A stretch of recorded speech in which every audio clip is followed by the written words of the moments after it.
នៅគាត់ទួលស្កាយអបខាយបាទនៅសាច់លឿនបាទក្រុមជំរាបសួរប្រិមិត្តនៃអង្គភាពបាទគេហត្ថពលសារព័ត៌មានស្រឡាញ់យុទ្ធធម៌បាទវត្តមានកម្ពុជាច័ន្ទភឿនកំពុងស្ថិតនៅបាទគឺនឹងកោនស្ពានជួយវ៉ាបាទត្រើយខាងកើតបាទគឺនៅវេលាព្រឹកបាទថ្ងៃទី3ខែឧសភាឆ្នាំ2025ខាងលើនេះគឺមានករណីដ៏ភ្ញាក់ផ្អើលមួយបាទគឺបានប្រទះឃើញបាទគឺសពបាទប្រុស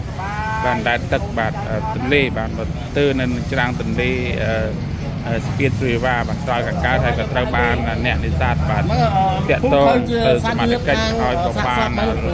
លើកសពយកមកខាងលើផងដែរបាទប្រិមិត្តអូបាទគាត់ចឹងទៅបាទហើយករណីខាងលើនេះបង្កឲ្យមានការភ្ញាក់ផ្អើលមែនទែននៅនឹងទីតាំងខាងលើនេះផ្ទាល់តែម្ដងបាទប្រិមិត្តយើងបាទ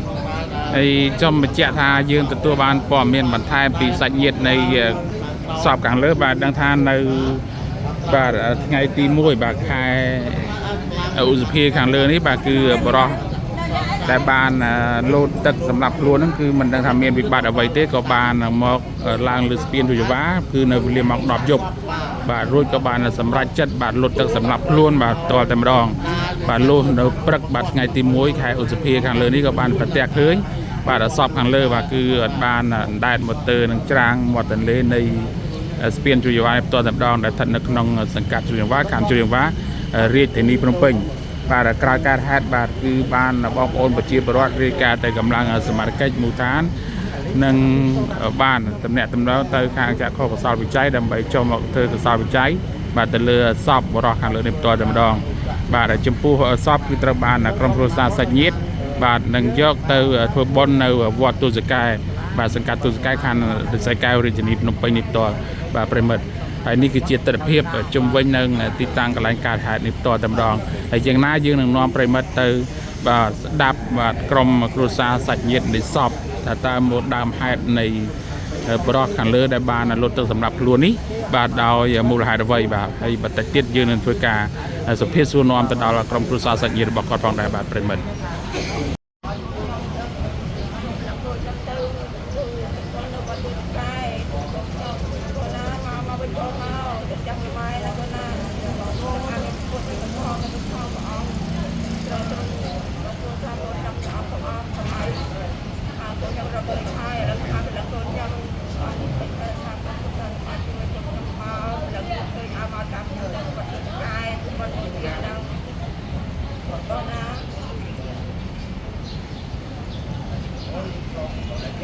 អត់ដឹងថាពេលវាខ្ញុំដល់មកពីវត្តស្លេមកហ្នឹងបានដឹងហ្នឹងវត្តស្លេមកដឹងបានបងប្អូនមកមិនតន់ណាអត់ដឹងមានវិបត្តិអីសោះអត់ដឹងគាត់ដឹងថាគាត់បាត់ខ្លួនដល់ពេលណាចាប់ថ្ងៃខែ5ថ្ងៃ1ហ្នឹងមកវាលោតហ្នឹងវត្តស្លេថ្ងៃម៉ោង10ហ្នឹងថ្ងៃប្រាប់យើងទេមកឡំ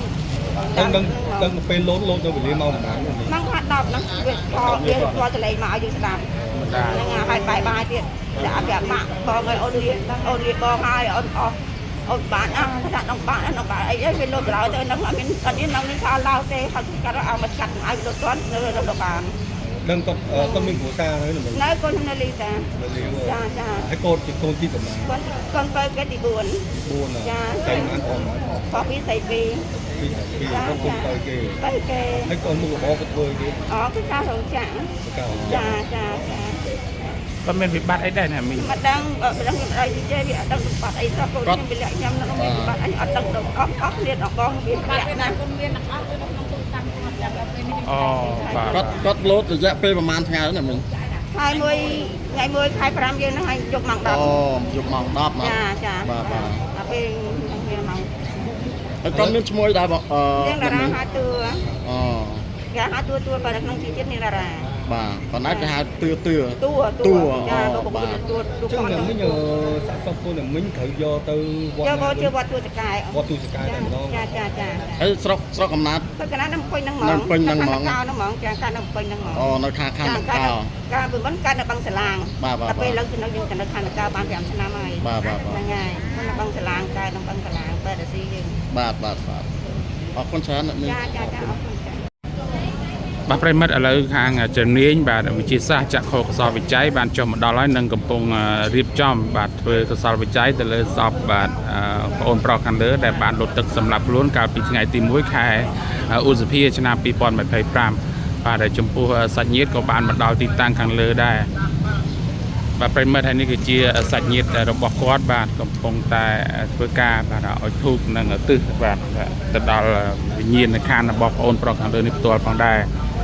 បាទហើយសូមបញ្ជាក់ថាបងអូនប្រុសខាងលើនេះគឺគាត់បានប្រកបការងារជាកម្មកររោងចក្របាទហើយយើងមិនដឹងថាគាត់មានវិបត្តិអ្វីទេបាទបានជានៅយប់បាទថ្ងៃទី1ខែឧសភាបាទវេលាម៉ោង10ហ្នឹងបានសម្រេចចិត្តមកលើកស្ពានជ័យវ៉ា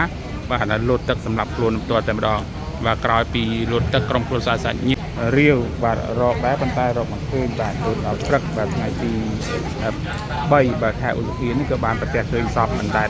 បាទមកទើនៅលើច្រាំងទន្លេនេះផ្ទាល់តែម្ដងបាទអរគុណណាស់យើងក៏សូមបញ្ចប់នៃការផ្សាយតែប៉ុណ្ណេះបាទប្រិមិត្តបាទរាល់ពាក្យពេចន៍លួចដោយប្រការណាមួយសូមមេត្តាខន្តីអភ័យទោសដល់រូបខ្ញុំបាទផងក៏ដូចជាក្រុមការងារហើយព័ត៌មានលម្អិតយើងនឹងធ្វើការអាប់ដេតបន្តផងដែរបាទសូមអរគុណ